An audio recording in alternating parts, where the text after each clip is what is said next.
Dan ini adalah kisah Abu Nawas dan menteri bertelur. Pada suatu hari Sultan Harun al-Rasyid memanggil 10 orang menterinya. Kalian tahu di depan istana ini ada sebuah kolam. Aku akan memberikan masing-masing sebutir telur kepada kalian.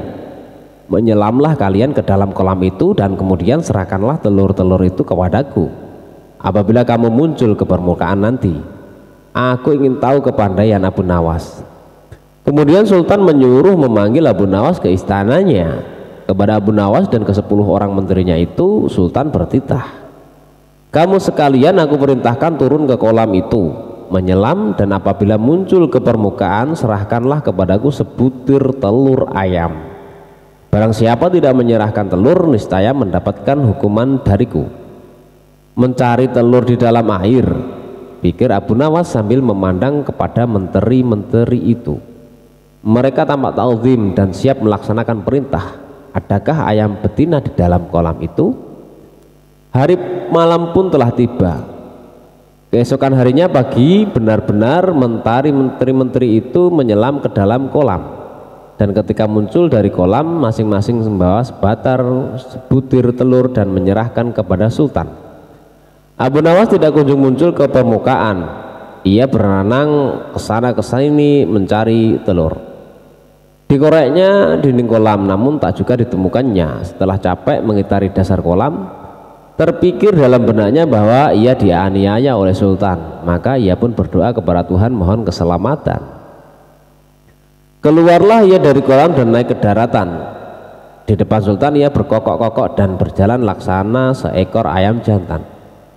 Hai Abu Nawas, mana janjimu? Kata Sultan. Semua orang ini masing-masing telah menyerahkan sebutir telur kepadaku, hanya kamu yang tidak. Oleh karena itu kamu akan aku beri hukuman. Sembah Abu Nawas, ya Tuanku Syah Alam, yang mempunyai telur adalah ayam betina. Hamba ini adalah ayam jantan. Membawa anak ayam jantan lagi pula berkokok. Telur hanya dapat dihasilkan oleh ayam betina. Jika ayam betina tidak berjantan, bagaimanakah ia dapat bertelur? Demi mendengar alasan Abu Nawas, Sultan pun tidak bisa berkata apa-apa karena memang sangat tepat. Sultan dan semua menterinya hanya bisa garuk-garuk kepala yang tidak gatal itu.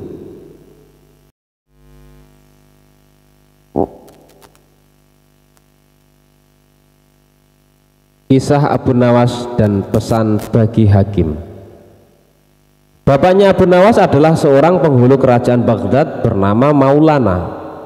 Pada suatu hari bapaknya Abu Nawas yang sudah tua itu sakit parah dan akhirnya meninggal dunia. Abu Nawas dipanggil ke istana. Ia diperintah oleh Sultan untuk mengubur jenazah bapaknya itu sebagaimana adat Syekh Maulana. Apa yang dilakukan Abu Nawas hampir tiada bedanya dengan Kadi Maulana, baik mengenai tata cara memandikan jenazah hingga mengkafani, menyolati dan mendoakannya. Maka Sultan bermaksud mengangkat Abu Nawas menjadi kadi atau penghulu menggantikan kedudukan bapaknya. Namun demi mendengar rencana sang Sultan, tiba-tiba saja Abu Nawas yang cerdas itu nampak berubah menjadi gila. Usai upacara pemakaman bapaknya, Abu Nawas mengambil batang pohon pisang dan diperlakukannya seperti kuda. Ia menunggang kuda dari batang pisang itu sambil berlari-lari dari kuburan bapaknya menuju rumahnya. Orang yang melihat menjadi terheran-heran dibuatnya. Pada hari yang lain ia mengajak anak-anak kecil dalam jumlah yang cukup banyak untuk pergi ke makam bapaknya. Dan di atas makam bapaknya itu ia mengajak anak-anak bermain rebana dan bersuka cita. Kini semua orang semakin heran atas kelakuan Abu Nawas itu. Mereka menganggap bahwa Abu Nawas sudah menjadi gila karena ditinggal mati oleh bapaknya. Pada suatu hari ada beberapa orang utusan dari Sultan Harun al-Rasyid datang menemui Abu Nawas. Hai Abu Nawas, kau dipanggil Sultan untuk menghadap ke istana, kata wazir utusan Sultan. Buat apa Sultan memanggilku? Aku tidak ada keperluan dengannya, jawab Abu Nawas dengan entengnya seperti tanpa beban. Hai Abu Nawas, kau tidak boleh berkata seperti itu kepada rajamu. Hai wazir, kau jangan banyak cakap. Cepat ambil ini kudaku dan mandikan di sungai supaya bersih dan segar, kata Abu Nawas sambil menyodorkan sebatang pohon pisang yang dijadikan kuda-kudaan. Si wazir hanya menggeleng-gelengkan kepala melihat kelakuan Abu Nawas. Abu Nawas, kau mau apa tidak menghadap sultan? Kata wazir. Katakan kepada rajamu, aku sudah tahu maka aku tidak mau. Kata Abu Nawas. Apa maksudnya Abu Nawas? Tanya wazir dengan rasa penasaran. Sudah pergi sana, bilang saja begitu kepada rajamu, sergah Abu Nawas sembari menyaruk debu dan dilempar ke arah si wazir dan teman-temannya. Si wazir segera menyingkir dari halaman rumah Abu Nawas. Mereka melaporkan keadaan Abu Nawas yang seperti tak waras itu kepada Sultan Harun al-Rasyid.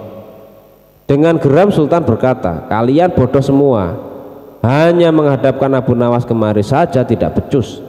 Ayo pergi ke sana, ke rumah Abu Nawas, bawa dia kemari dengan sukarela ataupun dengan terpaksa. Si wazir segera mengajak beberapa prajurit istana dan dengan paksa Abu Nawas dihadirkan di hadapan raja.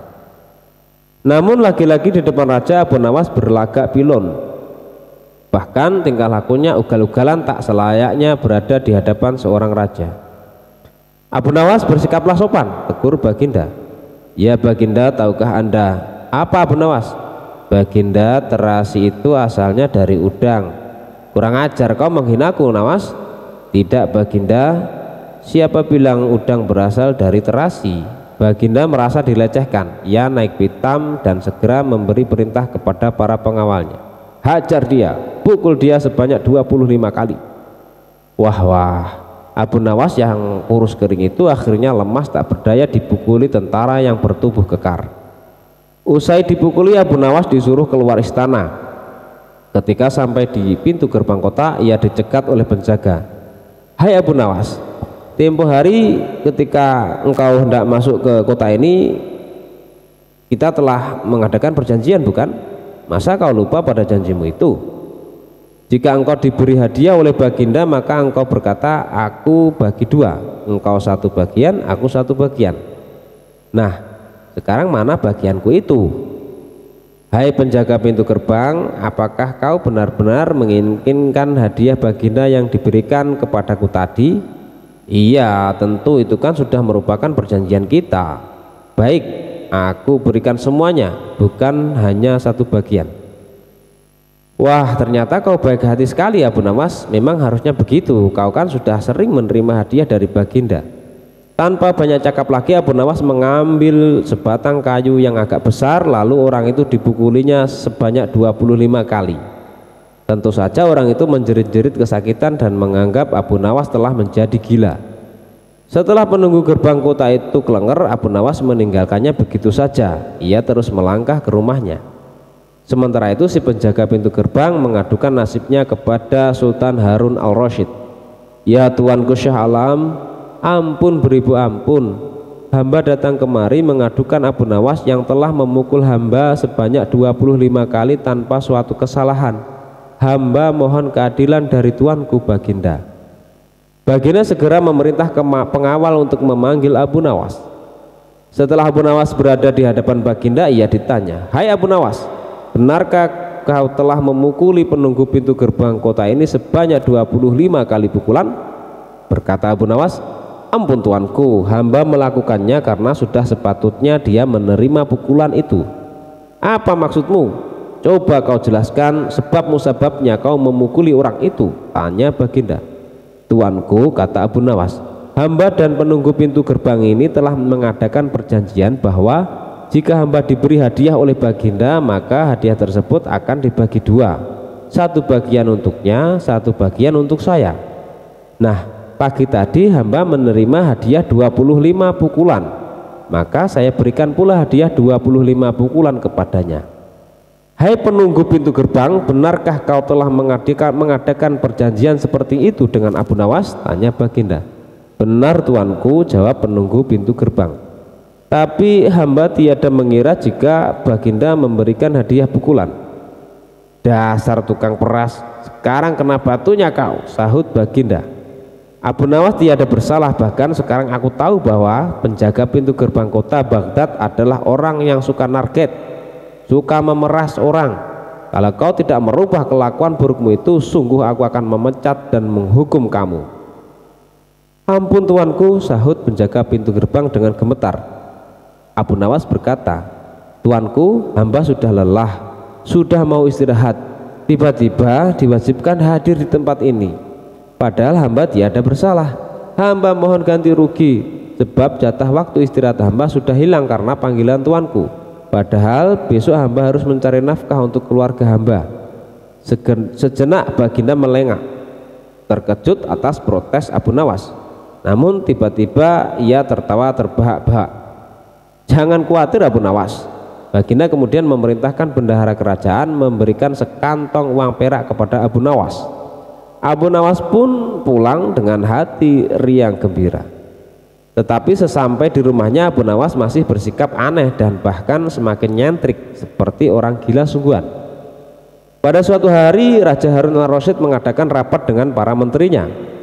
Apa pendapat kalian mengenai Abu Nawas yang hendak kuangkat sebagai kadi? Wazir atau Perdana Menteri berkata, melihat keadaan Abu Nawas yang semakin parah otaknya, maka sebaiknya tuanku mengangkat orang lain saja menjadi kadi. Menteri-menteri yang lain juga mengutarakan pendapat yang sama. Tuanku, Abu Nawas telah menjadi gila, karena itu dia tak layak menjadi kadi. Baiklah, kita tunggu dulu sampai 21 hari karena bapaknya baru saja mati. Jika tidak sembuh-sembuh juga bolehlah kita mencari kadi yang lain saja.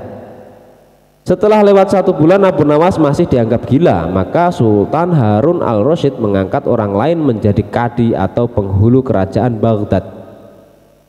Konon dalam suatu pertemuan besar ada seorang bernama Fulan yang sejak lama berambisi menjadi kadi.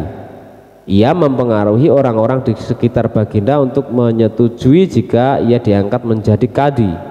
Maka tatkala ia mengajukan dirinya menjadi kadi kepada baginda, dengan mudahnya baginda menyetujuinya. Begitu mendengar Fulan diangkat menjadi kadi, maka Abu Nawas mengucapkan syukur kepada Tuhan.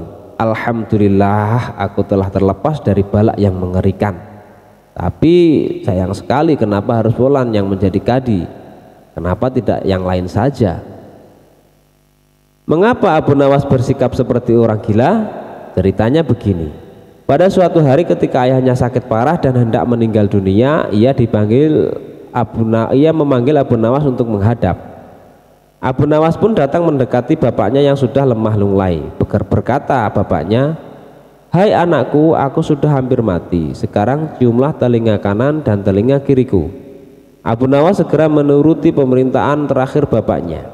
Ia cium telinga kanan bapaknya, ternyata berbau harum, sedangkan yang sebelah kiri berbau sangat busuk. Bagaimana anakku, sudahkah kau cium? Benar bapak, ceritakanlah dengan sejujurnya baunya kedua telingaku ini. Aduh pak, sungguh mengherankan. Telinga bapak yang sebelah kanan berbau harum sekali, tapi yang sebelah kiri kok baunya amat busuk. Hai anakku Abu Nawas, tahukah engkau apa sebabnya bisa terjadi begini? Wahai bapakku, cobalah ceritakan kepada anakmu ini. Berkata Syekh Maulana, pada suatu hari datang 2 orang mengadukan masalahnya kepadaku. Yang seorang aku dengarkan keluhannya, tapi yang seorang lagi karena aku tak suka maka tak ku dengar pengaduannya. Inilah resiko menjadi kadi. Jika kelak kau suka menjadi kadi, maka kau akan mengalami hal yang sama. Namun jika kau tidak suka menjadi kadi, maka buatlah alasan yang masuk akal agar engkau tidak dipilih sebagai kadi oleh Sultan Harun al-Rasyid. Tapi tak bisa tidak, Sultan Harun al-Rasyid pastilah tetap memilih kamu sebagai kadi. Nah, itulah sebabnya Abu Nawas berpura-pura menjadi gila, hanya untuk menghindarkan diri agar tidak diangkat menjadi kadi. Seorang kadi atau penghulu pada masa itu kedudukannya seperti hakim yang memutus suatu perkara. Walaupun Abu Nawas tidak menjadi kadi, namun dia sering diajak konsultasi oleh sang raja untuk memutuskan suatu perkara. Bahkan ia kerap sekali dipaksa datang ke istana hanya sekedar untuk menjawab pertanyaan baginda raja yang aneh-aneh dan tidak masuk akal. Kisah Abu Nawas akan dihukum pancung. Cita-cita atau obsesi menghukum Abu Nawas sebenarnya masih bergolak. Namun Baginda merasa kehabisan akal untuk menjebak Abu Nawas. Seorang penasihat kerajaan kepercayaan Baginda Raja menyarankan agar Baginda memanggil seorang ilmuwan ulama yang berilmu tinggi untuk menandingi Abu Nawas. Pasti masih ada peluang untuk mencari kelemahan Abu Nawas. Menjebak pencuri harus dengan pencuri dan ulama dengan ulama. Baginda menerima usul yang cemerlang itu dengan hati bulat. Setelah ulama yang berilmu tinggi berhasil ditemukan, Baginda Raja menanyakan cara terbaik menjerat Abu Nawas. Ulama itu memberitahu cara-cara yang paling jitu kepada Baginda Raja. Baginda Raja manggut-manggut setuju. Wajah Baginda tidak lagi murung. Apalagi ulama itu menegaskan bahwa ramalan Abu Nawas tentang takdir kematian Baginda Raja sama sekali tidak mempunyai dasar yang kuat. Tiada seorang pun manusia yang tahu kapan dan bumi akan mati, apalagi tentang ajal seseorang. Ulama andalan Baginda Raja mulai mengadakan persiapan seperlunya untuk memberikan pukulan fatal bagi Abu Nawas. Siasat pun dijalankan sesuai rencana. Abu Nawas terjerembab ke pangkuan siasat sang ulama. Abu Nawas melakukan kesalahan yang bisa menghantarnya ke tiang gantungan atau tempat pemancungan. Benarlah peribahasa yang berbunyi sebandai-pandai tupai melompat pasti suatu saat akan terpeleset. Kini Abu Nawas benar-benar mati kutu. Sebentar lagi ia akan dihukum mati karena jebakan sang ilmuwan ulama. Benarkah Abu Nawas sudah keok? Kita lihat saja nanti. Banyak orang yang merasa simpati atas nasib Abu Nawas, terutama orang-orang miskin dan tertindas yang pernah ditolongnya. Namun derai air mata para pecinta dan pengagung Abu Nawas tak akan mampu menghentikan hukuman mati yang akan dijatuhkan. Baginda Raja Harun al-Rasyid benar-benar menikmati kemenangannya. Belum pernah Baginda terlihat seriang sekarang.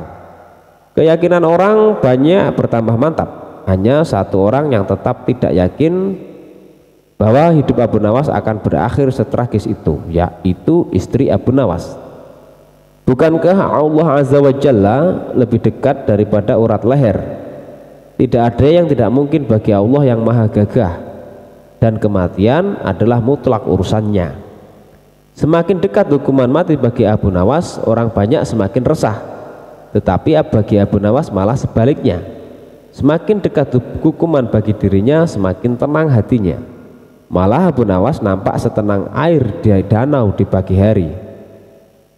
Baginda Raja tahu bahwa ketenangan yang ditampilkan Abu Nawas hanyalah merupakan bagian dari tipu dayanya. Tetapi Baginda Raja telah bersumpah pada diri sendiri bahwa beliau tidak akan terkecoh untuk kedua kalinya. Sebaliknya Abu Nawas juga yakin selama nyawa masih melekat maka harapan akan terus menyertainya. Tuhan tidak mungkin menciptakan alam semesta ini tanpa ditaburi harapan-harapan yang menjanjikan, bahkan dalam keadaan yang bagaimanapun gentingnya. Keyakinan seperti inilah yang tidak dimiliki oleh Baginda Raja dan ulama itu. Seketika suasana menjadi hening sewaktu Baginda Raja memberikan sambutan tentang akan dilaksanakan hukuman mati atas diri terpidana Abu Nawas. Kemudian tanpa memperpanjang waktu lagi, Baginda Raja menanyakan permintaan terakhir Abu Nawas. Dan pertanyaan inilah yang paling dinanti-nantikan Abu Nawas. Adakah permintaan yang terakhir? Ada Paduka yang mulia, jawab Abu Nawas singkat. Sebutkan, kata Baginda. Sudilah kiranya hamba diperkenankan memilih hukuman mati yang hamba anggap cocok, wahai Baginda yang mulia, pinta Abu Nawas. Baiklah, kata Baginda menyetujui permintaan Abu Nawas. Paduka yang mulia, yang hamba pinta adalah bila pilihan hamba benar, hamba bersedia dihukum pancung. Tetapi jika pilihan hamba dianggap salah, maka hamba dihukum gantung saja, kata Abu Nawas memohon. Engkau memang orang yang aneh. Dalam saat-saat yang amat genting pun engkau masih sempat bersendau gurau. Tetapi ketahuilah bagiku segala tipu muslihatmu hari ini tak akan bisa membawamu kemana-mana, kata Baginda sambil tertawa. Hamba tidak bersenda gurau, Paduka yang mulia, kata Abu Nawas bersungguh-sungguh. Baginda makin terpingkal-pingkal, namun belum selesai Baginda Raja tertawa-tawa, Abu Nawas berteriak dengan nyaring. Hamba minta dihukum pancung. Semua yang hadir kaget. Orang yang banyak belum mengerti mengapa Abu Nawas membuat keputusan itu. Tetapi kecerdasan otak Baginda Raja menangkap sesuatu yang lain, sehingga tawa Baginda yang semula berderai-derai mendadak terhenti. Kening Baginda berkenyit mendengar ucapan Abu Nawas. Baginda Raja tidak berani menarik kata-katanya karena telah disaksikan oleh ribuan rakyatnya. Beliau sudah terlanjur mengabulkan Abu Nawas menentukan hukuman mati yang paling cocok untuk dirinya. Kini kesempatan Abu Nawas membela diri. Baginda yang mulia, hamba tadi mengatakan bahwa hamba akan dihukum pancung. Kalau pilihan hamba benar, maka hamba dihukum gantung. Tetapi di manakah letak kesalahan pilihan hamba sehingga hamba harus dihukum gantung? Padahal hamba telah memilih hukuman pancung. Olah kata Abu Nawas memaksa Baginda Raja dan ulama itu tercengang. Benar-benar luar biasa otak Abu Nawas ini. Rasanya tidak ada lagi manusia pintar selain Abu Nawas di negeri Baghdad ini. Abu Nawas, aku mengampunimu, tapi sekarang jawablah pertanyaanku ini. Berapa banyakkah bintang di langit? Oh, gampang sekali Tuanku. Iya, tapi berapa? 100 juta, 100 miliar? Tanya Baginda. Bukan Tuanku, cuma sebanyak pasir di pantai. Kau ini, bagaimana bisa orang menghitung pasir di pantai? Bagaimana pula orang bisa menghitung bintang di langit? Kau memang penggeli hati, kau adalah pelipur lawaku. Abu Nawas, mulai sekarang jangan segan-segan. Sering-seringlah datang ke istanaku. Aku ingin selalu mendengar lelucon-leluconmu yang baru. Siap Baginda. Lalu Baginda memerintahkan bendahara kerajaan memberikan sekantong uang kepada manusia terlucu di negerinya itu. Kisah Abu Nawas lolos dari amukan sang istri. Diam-diam ternyata Abu Nawas memiliki istri yang sangat pencemburu. Pada saat Abu Nawas sering pulang larut malam, ia selalu marah-marah. Pada suatu hari Abu Nawas keluar rumah hingga larut malam. Hal itu pun membuat istrinya merasa gelisah dan emosi karena sudah berjam-jam menunggu di rumah. Ia pun tidak bisa tidur gara-gara Abu Nawas yang masih dalam tanda tanya.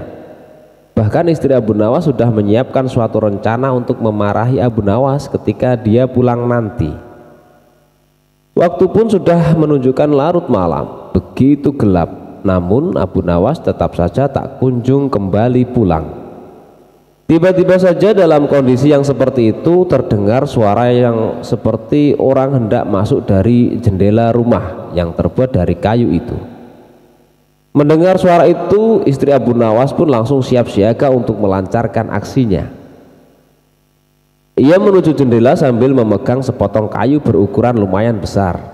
Ia berpikir bahwa Abu Nawas sengaja masuk rumah melalui jendela karena takut dimarahi olehnya.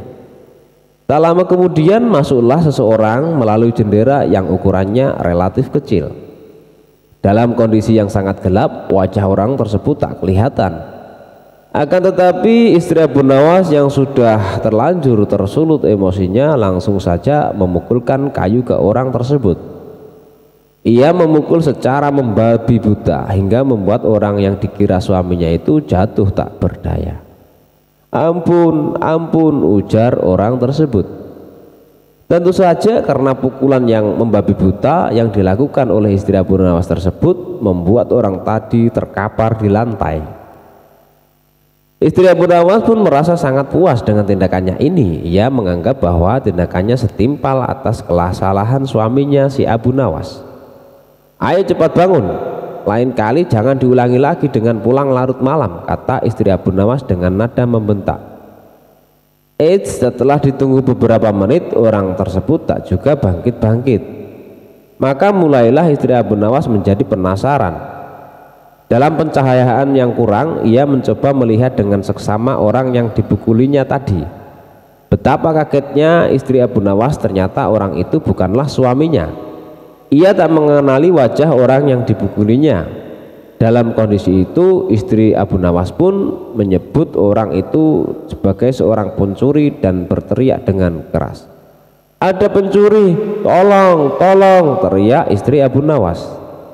Spontan saja teriakan istri Abu Nawas tersebut membuat para warga berhamburan keluar untuk menangkap pencuri.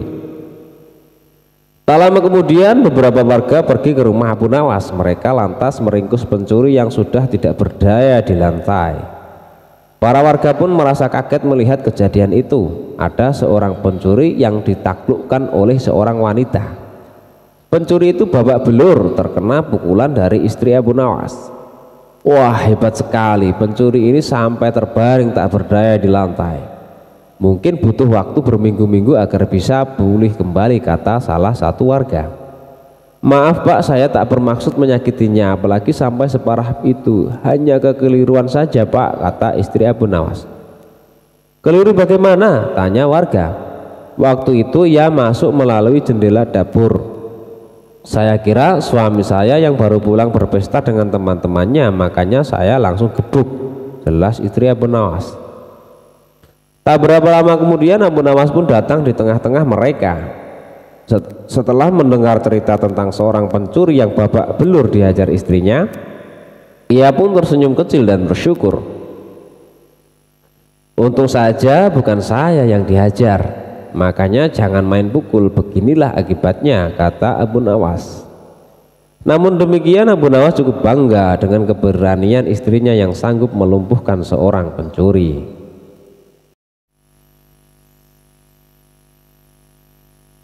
Abu Nawas mati. Baginda Raja pulang ke istana dan langsung memerintahkan para prajuritnya menangkap Abu Nawas. Tetapi Abu Nawas telah hilang entah kemana karena ia tahu sedang diburu para prajurit kerajaan.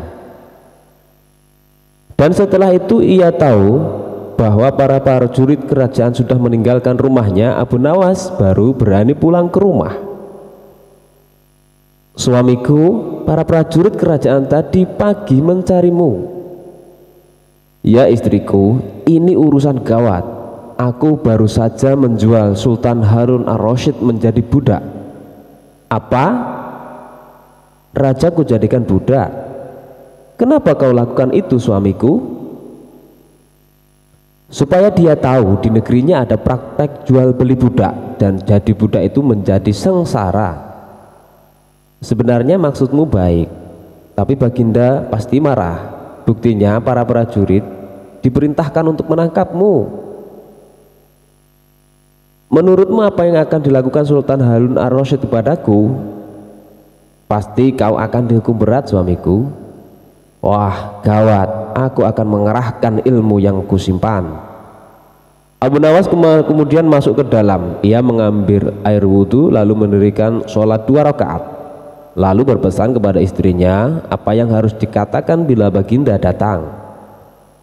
Tidak berapa lama kemudian tetangga Abu Nawas geger karena istri Abu Nawas menjerit-jerit. Ada apa? Tanya tetangga Abu Nawas sambil tergopoh-gopoh. Suamiku mati. Hah? Abu Nawas mati? Iya. Kini kabar kematian Abu Nawas tersebar ke seluruh pelosok negeri.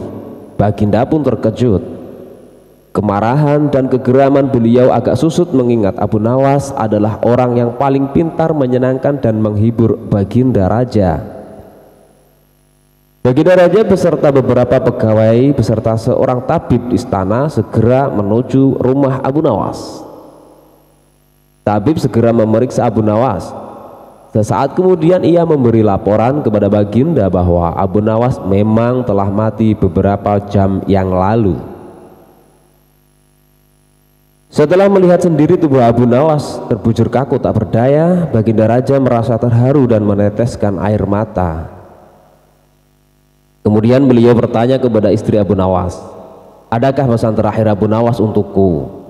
Ada Paduka yang mulia, kata istri Abu Nawas sambil menangis. Katakanlah, kata Baginda Raja. Suami hamba Abu Nawas memohon sudilah kiranya Baginda Raja mengampuni semua kesalahannya di dunia dan akhirat di depan rakyat, kata istri Abu Nawas terbata-bata. Baiklah, kalau itu permintaan Abu Nawas, kata Baginda Raja menyanggupi. Jenazah Abu Nawas diusung di atas keranda, kemudian Baginda Raja mengumpulkan rakyatnya di tanah lapang. Beliau berkata, wahai rakyatku, dengarkanlah bahwa hari ini aku, Sultan Harun al-Rasyid, telah memaafkan segala kesalahan Abu Nawas yang telah diperbuat terhadap diriku dari dunia hingga akhirat, dan kalianlah sebagai saksinya.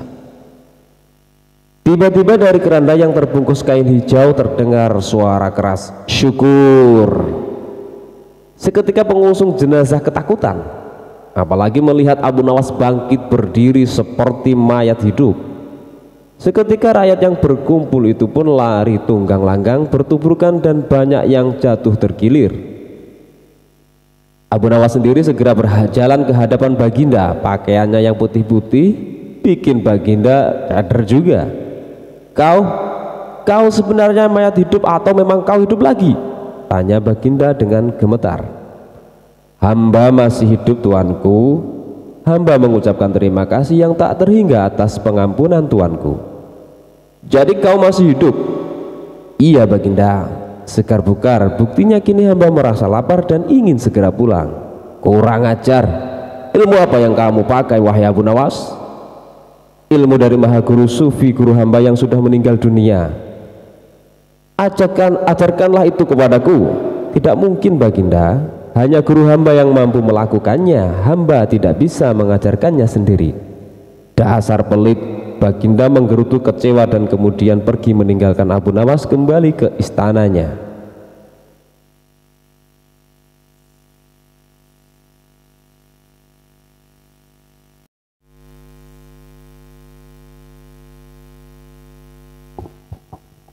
Abu Nawas melakukan taruhan yang berbahaya. Pada suatu sore ketika Abu Nawas ke warung teh, kawan-kawannya sudah berada di situ. Mereka memang sengaja sedang menunggu Abu Nawas. Nah, ini Abu Nawas datang, kata salah seorang dari mereka. Ada apa? Kata Abu Nawas sambil memesan secangkir teh hangat. Kami tahu engkau selalu bisa melepaskan diri dari perangkap-perangkap yang dirancang Baginda Raja Harun al-Rasyid. Tetapi kami yakin kali ini engkau pasti dihukum, Baginda Raja, bila engkau berani melakukannya. Kawan-kawan Abu Nawas membuka percakapan. Apa yang harus kutakutkan? Tidak ada sesuatu apapun yang perlu ditakuti kecuali Allah Subhanahu wa Ta'ala, kata Abu Nawas menantang. Selama ini belum pernah ada seorang pun di negeri ini yang berani memantati Baginda Raja Harun al-Rasyid. Bukankah begitu hai Abu Nawas? Tanya kawan Abu Nawas. Tentu saja tidak ada yang berani melakukan hal itu, karena pasti itu adalah pelecehan yang amat sangat berat hukumannya, pasti dipancung, kata Abu Nawas memberitahu. Itulah yang ingin kami ketahui darimu, beranikah engkau melakukannya? Sudah kukatakan bahwa aku hanya takut kepada Allah Subhanahu wa Ta'ala saja. Sekarang apa taruhannya bila aku bersedia melakukannya? Abu Nawas ganti bertanya. 100 keping uang emas. Di samping itu Baginda harus tertawa tatkala engkau pantati, kata mereka. Abu Nawas pulang setelah menyanggupi tawaran yang amat sangat berbahaya itu. Kawan-kawan Abu Nawas tidak yakin Abu Nawas sanggup membuat Baginda Raja tertawa, apalagi ketika dipantati. Kayaknya kali ini Abu Nawas harus berhadapan dengan Al-Gojo pemenggal kepala. Minggu depan Baginda Raja Harun al-Rasyid akan mengadakan jamuan kenegaraan. Para menteri, pegawai istana, dan orang-orang dekat Baginda diundang, termasuk Abu Nawas. Abu Nawas merasa hari-hari berlalu dengan cepat karena ia harus menciptakan jalan keluar yang paling aman bagi keselamatan lehernya dari pedang Al-Gojo. Tetapi bagi kawan-kawan Abu Nawas, hari-hari terasa amat panjang karena mereka tak sabar menunggu pertaruhan yang amat mendebarkan itu. Persiapan-persiapan di halaman istana sudah dimulai. Baginda Raja menginginkan perjamuan nanti meriah karena Baginda juga mengundang raja-raja dari negeri sahabat. Ketika hari yang dijanjikan tiba, semua tamu sudah datang kecuali Abu Nawas. Kawan-kawan Abu Nawas yang menyaksikan dari jauh merasa kecewa karena Abu Nawas tidak hadir. Namun ternyata mereka keliru. Abu Nawas bukannya tidak datang, tetapi terlambat, sehingga Abu Nawas duduk di tempat yang paling belakang. Ceramah-ceramah yang mengesankan mulai disampaikan oleh para ahli pidato, dan tibalah giliran Baginda Raja Harun ar-Rasyid menyampaikan pidatonya. Seusai menyampaikan pidato, Baginda melihat Abu Nawas duduk sendirian di tempat yang tidak ada karpetnya. Karena merasa heran, Baginda bertanya, "Mengapa engkau tidak duduk di atas karpet?" "Paduka yang mulia, hamba haturkan terima kasih atas perhatian Baginda. Hamba sudah merasa cukup bahagia duduk di sini," kata Abu Nawas. "Wahai Abu Nawas, majulah dan duduklah di atas karpet. Nanti pakaianmu kotor karena duduk di atas tanah," Baginda Raja menyarankan. "Ampun tuanku yang mulia, sebenarnya hamba ini sudah duduk di atas karpet." Baginda pun bingung mendengar pengakuan Abu Nawas, karena Baginda melihat sendiri Abu Nawas duduk di atas lantai. "Karpet mana yang engkau maksudkan itu, wahai Abu Nawas?" tanya Baginda masih bingung. "Karpet hamba sendiri tuanku yang mulia. Sekarang hamba selalu membawa karpet karena kemanapun hamba pergi," kata Abu Nawas seolah-olah menyimpan misteri. "Tetapi sejak tadi aku belum melihat karpet yang engkau bawa," kata Baginda Raja bertambah bingung.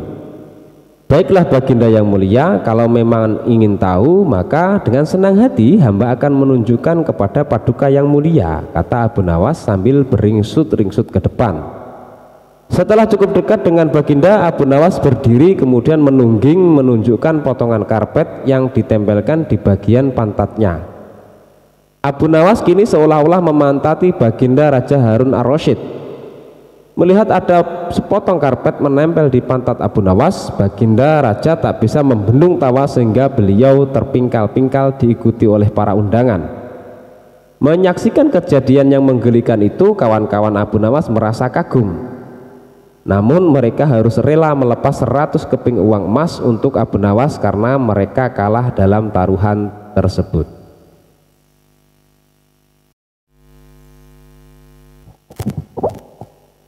Kisah Abu Nawas dan cara menyadarkan pengemis. Pengemis itu tidak harus dibantu secara materi, tapi juga harus dibantu dengan memberikan pekerjaan agar dia nanti bisa mandiri dan meninggalkan sifat mengemis tersebut. Itulah salah satu perhatian Abu Nawas. Dia tidak memberikan makanan maupun uang, melainkan Abu Nawas berusaha mencarikan pekerjaan buat si pengemis itu. Kisahnya, pada suatu ketika Abu Nawas dikunjungi oleh seorang pengemis laki-laki. Pengemis itu meminta makanan karena sudah lama tidak makan. Namun Abu Nawas tidak memberikan sesuap nasi atau makanan lainnya yang sangat diharapkan oleh pengemis itu. Akan tetapi ia malah mengajukan beberapa pertanyaan semata. "Kenapa engkau mengemis? Apakah engkau tidak mempunyai pekerjaan?" tanya Abu Nawas.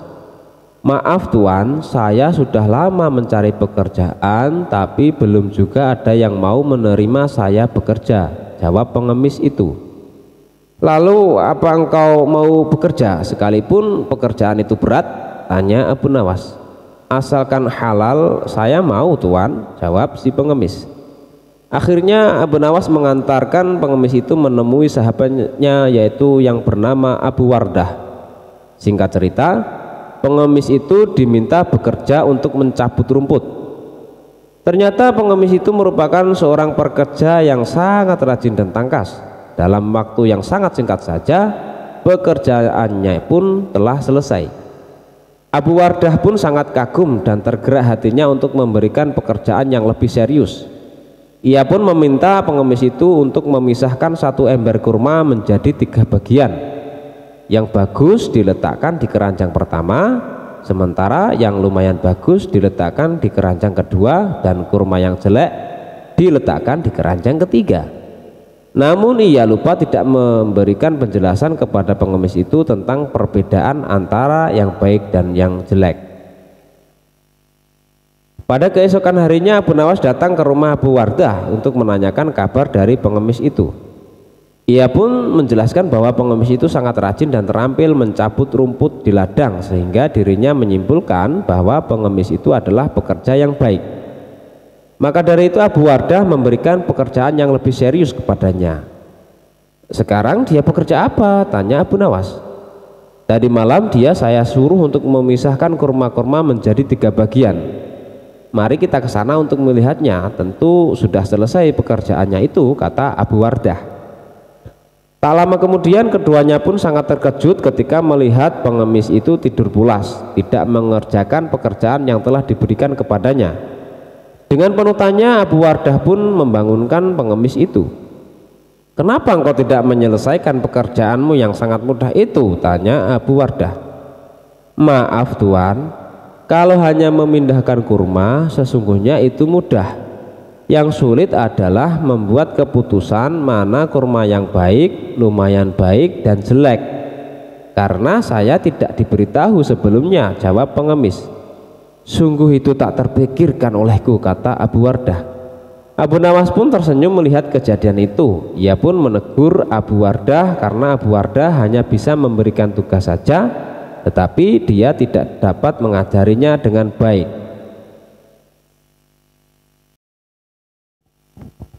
Kisah Abu Nawas dan pukulan yang menjadi dinar. Pada suatu hari Abu Nawas menghadap ke istana. Ia pun bercakap-cakap dengan Sultan dengan hati yang riang gembira. Tiba-tiba terlintas dalam pikiran di benak Sultan, bukankah ibu si Abu Nawas ini sudah meninggal? Aku ingin mencoba kepandaiannya sekali lagi. Aku ingin menyuruh dia membawa ibunya ke istanaku ini. Kalau berhasil akan aku beri hadiah 100 dinar. Hai Abu Nawas, titah Sultan Harun al-Rasyid. Besok bawalah ibumu ke istanaku. Nanti aku beri engkau hadiah 100 dinar. Abu Nawas pun sangat kaget. Bukankah beliau sudah tahu kalau ibuku sudah meninggal? Tapi mengapa beliau memerintahkan itu, pikirnya. Namun dasar Abu Nawas, ia menyanggupi saja perintah itu. Baiklah tuanku, esok pagi hamba akan bawa ibu hamba menghadap kemari, jawabnya mantap. Setelah itu ia pun mohon diri. Sesampai di rumah setelah makan dan minum, ia pergi lagi. Dijelajahinya sudut-sudut negeri itu, menyusuri jalan, lorong dan kampung untuk mencari seorang perempuan tua yang akan dijadikan sebagai ibu angkat. Rupanya tidak mudah menemukan sesosok perempuan tua. Setelah memeras tenaga mengayun langkah ke sana kemari hingga lelah, barulah ia menemukan yang dicari. Perempuan itu adalah seorang pedagang kue apem di pinggir jalan yang sedang memasak kue-kue dagangannya. Dihampirinya perempuan tua itu. Hai ibu, bersediakah engkau kujadikan ibu angkat? Kata Abu Nawas. Kenapa engkau berkata demikian? Tanya si ibu tua itu. Apa alasannya? Maka diceritakanlah perihal dirinya yang mendapat perintah dari Sultan agar membawa ibunya ke istana. Padahal ibunya sudah meninggal. Abu Nawas juga bercerita bahwa dia dijanjikan akan membagi 2 hadiah dari Sultan yang akan diterimanya dengan ibu tua tersebut. Uang itu dapat ibu simpan untuk bekal meninggal bila sewaktu-waktu dipanggil Tuhan, kata Abu Nawas. Baiklah, kata si ibu tua itu, aku sanggup memenuhi permintaanmu itu. Setelah itu Abu Nawas menyerahkan sebuah tasbih dengan pesan agar terus menghitung biji tasbih itu meskipun di depan Sultan, dan jangan menjawab pertanyaan yang diajukan. Sebelum meninggalkan perempuan itu, Abu Nawas mewanti-wanti agar rencana ini tidak sampai gagal. Untuk itu ia akan menggendong perempuan tua itu ke istana. Baiklah anakku, moga-moga Tuhan memberkatimu, kata si ibu tua itu. Dan terutama kepada ibuku.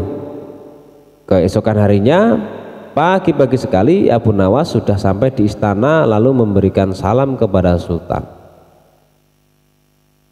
Assalamualaikum ya tuanku Syah Alam. Waalaikumsalam Abu Nawas, jawab Sultan. Setelah itu Sultan memandang Abu Nawas. Bukan main terkejutnya Sultan melihat Abu Nawas menggendong seorang perempuan tua. Siapa yang kamu gendong itu? Tanya Sultan Harun al-Rasyid. Dia adalah ibuku, kata Abu Nawas. Benarkah itu ibumu? Benar tuanku, inilah ibuku. Beliau sudah tua dan kakinya lemah dan tidak mampu berjalan kemari, padahal rumahnya sangat jauh.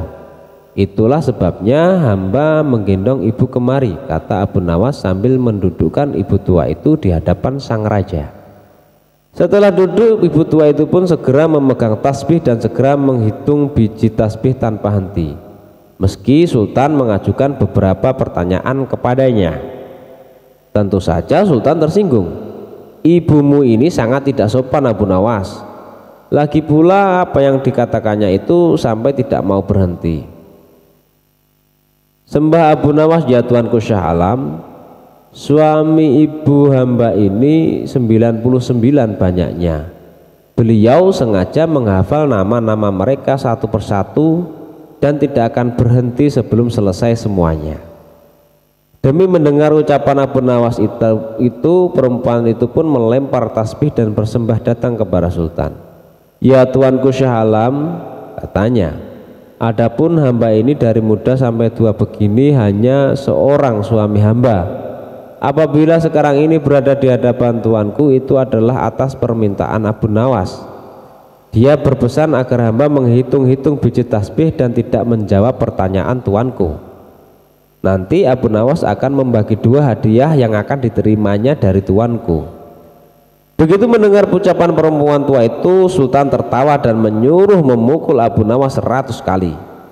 Ketika perintah itu akan dilaksanakan, Abu Nawas minta izin untuk dipertemukan dengan Sultan.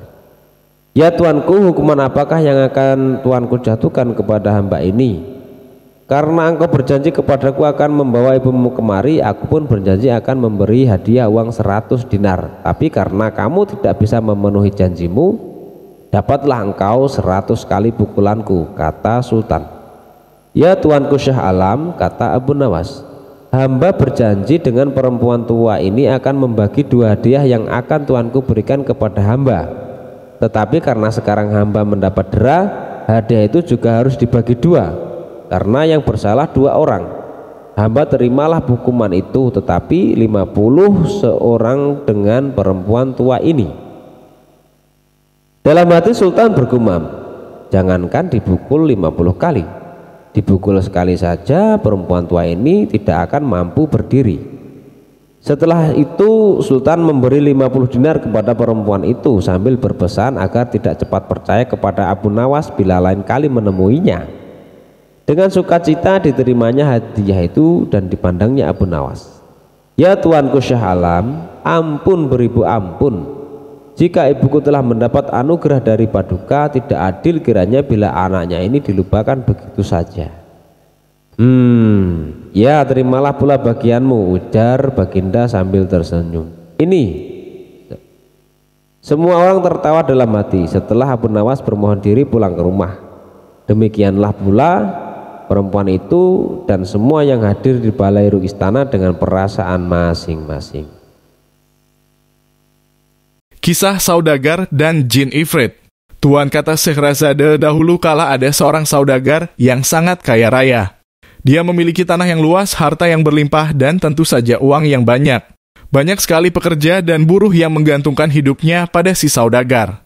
Suatu hari dia bermaksud untuk melakukan perjalanan perniagaan ke negeri yang jauh. Dia menaikkan barang dagangannya ke punggung kudanya dan sebuah kantung besar yang ia bawa di punggungnya penuh berisi roti, madu, dan kurma serta air untuk bekal perjalanannya. Maklumlah, ia harus melewati padang pasir yang tandus di mana tidak ada satupun kehidupan di sana. Singkatnya, ia berhasil sampai di tujuan dengan selamat. Dan setelah menyelesaikan transaksi bisnisnya dan memperoleh untung besar, ia pun segera bersiap-siap untuk melakukan perjalanan pulang. Hari itu, matahari bersinar terik. Saudagar memutuskan untuk berteduh di bawah pohon rindang sambil beristirahat. Dia membiarkan kudanya beristirahat dan merumput, sementara dia membuka bekalnya, roti dengan selai madu dan segenggam kurma. Setelah selesai memakan kurma, dia melemparkan bijinya ke sekumpulan batu-batu besar di sampingnya. Sebagai seorang muslim yang taat dan karena waktu sudah menunjukkan waktu zuhur, saudagar segera mengambil wudhu dan melakukan sholat. Dia masih sedang berzikir ketika tiba-tiba bas di depannya muncullah jin ifrit yang bertubuh tinggi besar dengan mata merah karena marah dan membawa sebilah pedang yang terhunus. "Hei manusia, bangkitlah. Aku akan mengambil nyawamu seperti kau telah mengambil nyawa anakku," teriak jin ifrit. "Wahai jin, bagaimana mungkin aku membunuh anakmu sedangkan aku tidak mengenalnya dan tidak pernah melihatnya," kata saudagar dengan ketakutan. "Apa? Bukankah kau tadi yang melemparkan biji-biji kurma ke arah batu-batu itu?" tanya jin. "Ya betul," kata saudagar. "Aku kasih tahu padamu bahwa salah satu darinya telah mengenai mata anakku. Anakku yang malang, dia mati seketika," seru jin marah. Saudagar tersebut demi mendengar keterangan jin ifrit bersumpah dengan nama Allah yang menciptakan dan tempat semua makhluk kembali bahwa jika dia memang membunuh anak jin tersebut, maka itu pasti tidak sengaja. Untuk itu dia memohon kemurahan hati jin untuk memaafkannya. "Perbuatanmu tidak bisa dimaafkan," kata jin ifrit. Dia lalu menyeret saudagar tersebut, membantingnya ke tanah dan bersiap menebaskan pedangnya ke leher saudagar. Saat itu Sehrazada menyadari bahwa pagi telah datang dan bahwa sudah tiba waktunya bagi Sultan untuk bangun. "Oh kakak, sungguh cerita yang sangat menarik," kata Dinarzade. Dan akhir ceritanya lebih menarik lagi dan lebih mencengangkan. "Aku akan menceritakan sisanya nanti malam jika saja Sultan mengizinkanku hidup 1 hari lagi," kata Sehrazade. Sultan Syahriar yang turut mendengarkan cerita Sehrazade dengan seksama juga merasa penasaran dengan akhir kisah tersebut, maka ia memberikan izin dan menunda kematian Sehrazade. Sultan pun bangkit dari tempat tidurnya, melaksanakan sholat subuh lalu bersiap-siap menuju majelisnya. Wazir Agung yang semalaman tidak bisa tidur karena memikirkan nasib putrinya menunggu kedatangan Sultan dengan badan gemetar. Betapa leganya sang wazir ketika Sultan tiba dan tak sedikit pun menyinggung hal mengenai putrinya. Sultan menghabiskan hari itu seperti biasa menjalankan roda pemerintahan. Dan ketika malam tiba, ia kembali ke kamar untuk beristirahat bersama Sehrazade. Seperti malam sebelumnya, Dinarzade membangunkan kakaknya 1 jam sebelum pagi tiba dan memintanya untuk melanjutkan kisahnya. Sultan yang juga sudah tidak sabar menunggu akhir kisahnya, menyuruhnya segera bercerita. Maka Sehrazade pun meneruskan kisahnya. "Tuanku, ketika menyadari bahwa dirinya akan dibunuh, saudagar itu menangis pilu dan berkata pada jin bahwa dia percaya pada takdir Allah dan jika ini memang sudah digariskan maka dia tidak akan mampu menolaknya. Atas izin Allah, aku meminta kau memberiku sedikit waktu untuk menyelesaikan urusanku," kata saudagar. "Aku memiliki utang yang harus dibayar. Aku juga memiliki harta anak dan istri, juga beberapa karyawan yang menjadi tanggunganku. Izinkanlah aku pulang ke rumahku dan menyelesaikan semuanya. Jika semua sudah selesai, aku berjanji atas nama Allah, aku akan kembali ke sini dan kau boleh membunuhku." "Bagaimana kalau kau mengingkari janjimu?" tanya jin. "Aku bersumpah dengan nama Allah yang menciptakan aku dan kamu, aku tidak akan mengingkari janjiku," kata saudagar. "Baiklah, berapa lama waktu yang kau butuhkan?" tanya jin. "Tidak lebih dari 12 bulan. Awal tahun depan aku akan kembali ke sini dan menyerahkan nyawaku," kata saudagar. Akhirnya jin ifrit mengabulkan permintaan saudagar dan menghilang dari pandangan. Saudagar, setelah sembuh dari rasa takutnya, segera menaiki kudanya dan kembali meneruskan perjalanan pulangnya. Setibanya di rumah, istri dan anak-anak saudagar menyambutnya dengan sukacita. Tapi bukannya membalas pelukan hangat mereka, saudagar malah menangis pilu. Istrinya dengan khawatir menanyakan apa yang telah membuatnya begitu sedih. "Bagaimana aku tidak sedih? Aku hanya akan hidup 1 tahun lagi," katanya. Dia lalu menceritakan kejadian yang menimpanya di perjalanan. Mendengar hal itu, keluarganya sangat bersedih, namun saudagar itu meyakinkan keluarganya bahwa itu adalah kehendak Allah yang tidak bisa dihindari. Esoknya, saudagar segera membereskan semua utangnya. Ia memberikan hadiah-hadiah untuk semua temannya, memerdekakan banyak sekali budak-budaknya, membagi warisan untuk istri, anak-anak dan keluarganya, mencarikan wali untuk anak-anaknya yang masih kecil, dan mempercayakan semua propertinya kepada istrinya. Setahun berlalu dengan cepat, kini tiba saatnya saudagar untuk berpamitan kepada anak dan istrinya. Dibawanya selai kain kafan untuk membungkus mayatnya. Mereka tidak dapat menahan kesedihan dan tidak rela melepas kepergian saudagar. Mereka memaksa untuk ikut pergi dan mati bersama-sama, namun sang saudagar berkata kepada anak-anaknya, "Anak-anakku, aku pergi untuk menepati janjiku kepada Allah, banggalah dan tabahlah. Ingatlah bahwa mati adalah takdir bagi semua makhluk yang bernyawa. Setelah berkata demikian, saudagar mengucapkan salam dan pergi meninggalkan mereka. Akhirnya, saudagar tersebut tiba di tempat yang telah ia janjikan. Dia menanti kedatangan jin ifrit di bawah pohon tempat dia dulu berteduh dan menunggu kedatangan jin ifrit dengan perasaan yang sulit untuk dilukiskan. Saat ia menunggu, tiba-tiba datang seorang syekh yang membawa seekor rusa menghampirinya. Syekh tersebut mengucapkan salam dan mendoakannya semoga berumur panjang, lalu bertanya apa yang sedang dilakukan saudagar tersebut di tempat yang merupakan sarang jin. Saudagar itu berkata bahwa dia memang sedang menunggu jin yang akan membunuhnya lalu menceritakan kejadian yang telah menimpanya. Syekh tersebut sangat kagum mendengarnya. Demi Allah, wahai saudaraku, aku sangat kagum dengan keteguhan janjimu.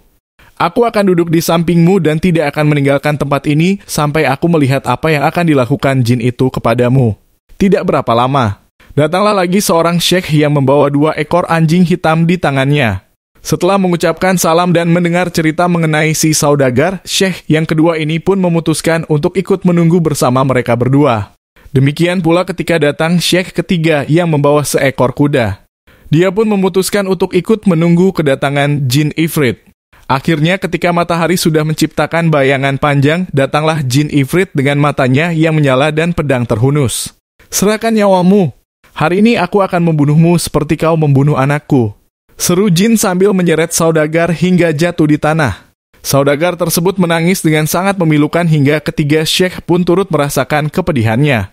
Syekh yang pertama menjatuhkan badannya di hadapan ifrit dan berkata, wahai raja dari semua jin, dengan segala kerendahan hati, kumohon bersabarlah sebentar dan dengarkanlah kisahku dengan rusa yang kubawa ini.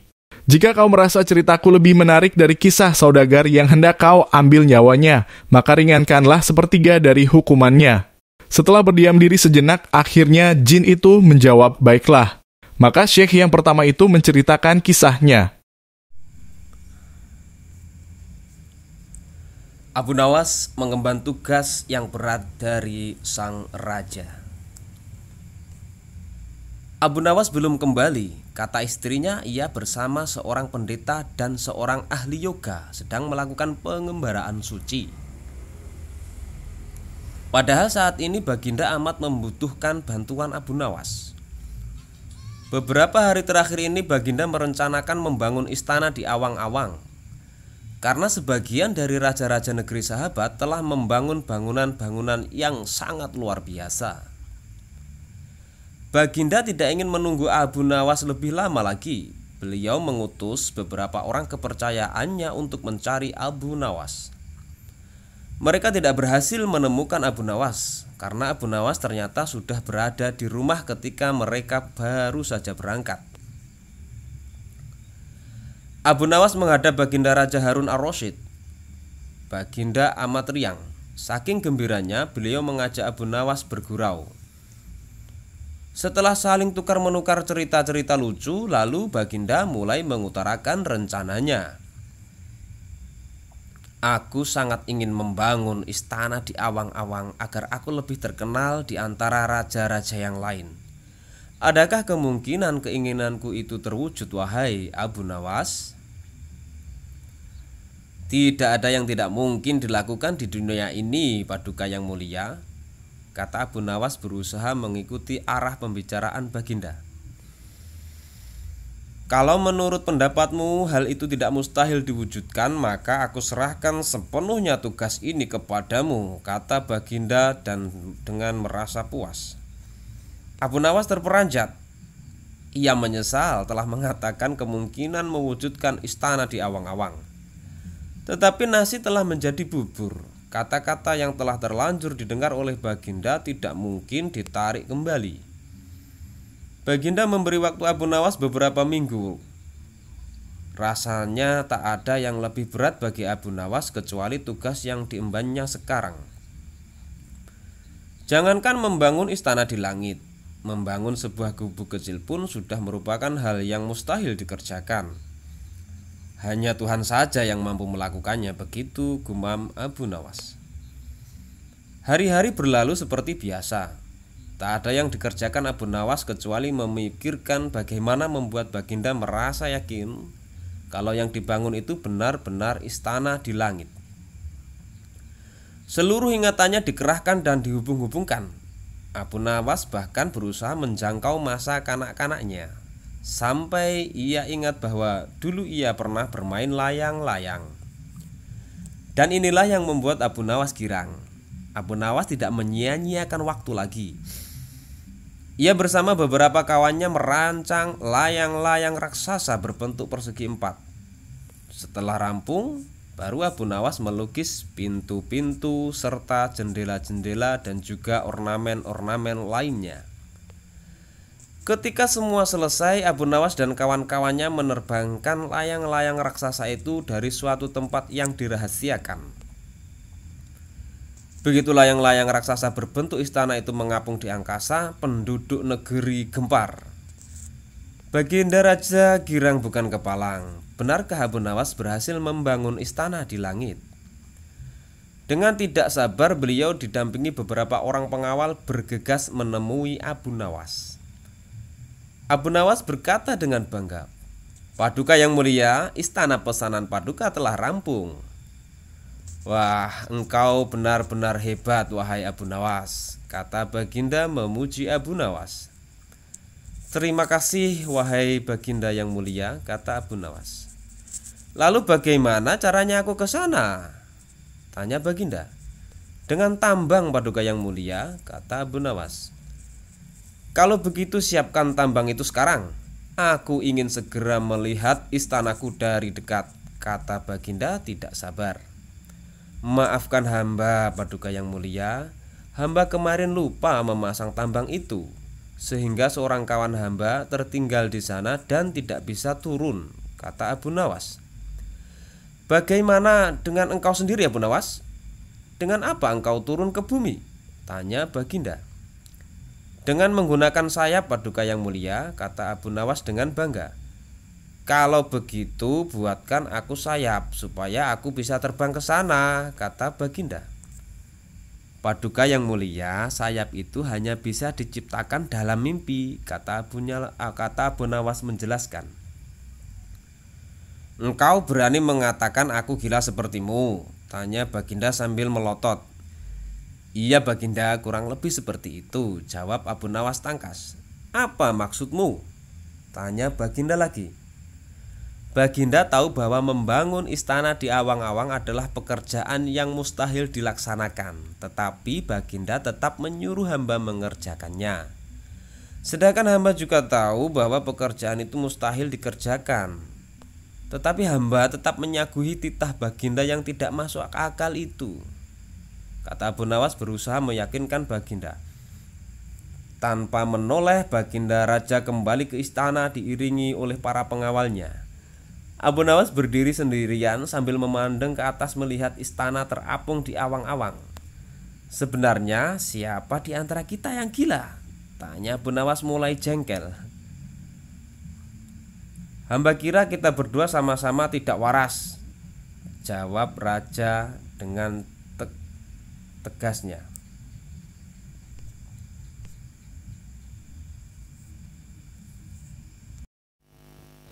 Dan ini adalah kisah Abu Nawas dan harimau berjenggot. "Hai Abu Nawas," seru Khalifah Harun al-Rasyid, "sekarang juga kamu harus dapat mempersembahkan kepadaku seekor harimau berjenggot. Jika gagal, aku bunuh kau." Kata-kata itu merupakan perintah sultan yang diucapkan dengan penuh tegas dan kegeraman. Dari bentuk mulutnya ketika mengucapkan kalimat itu jelas betapa sultan menaruh dendam kesumat kepada Abu Nawas yang telah berkali-kali mempermainkan dirinya dengan cara-cara yang sangat kurang ajar.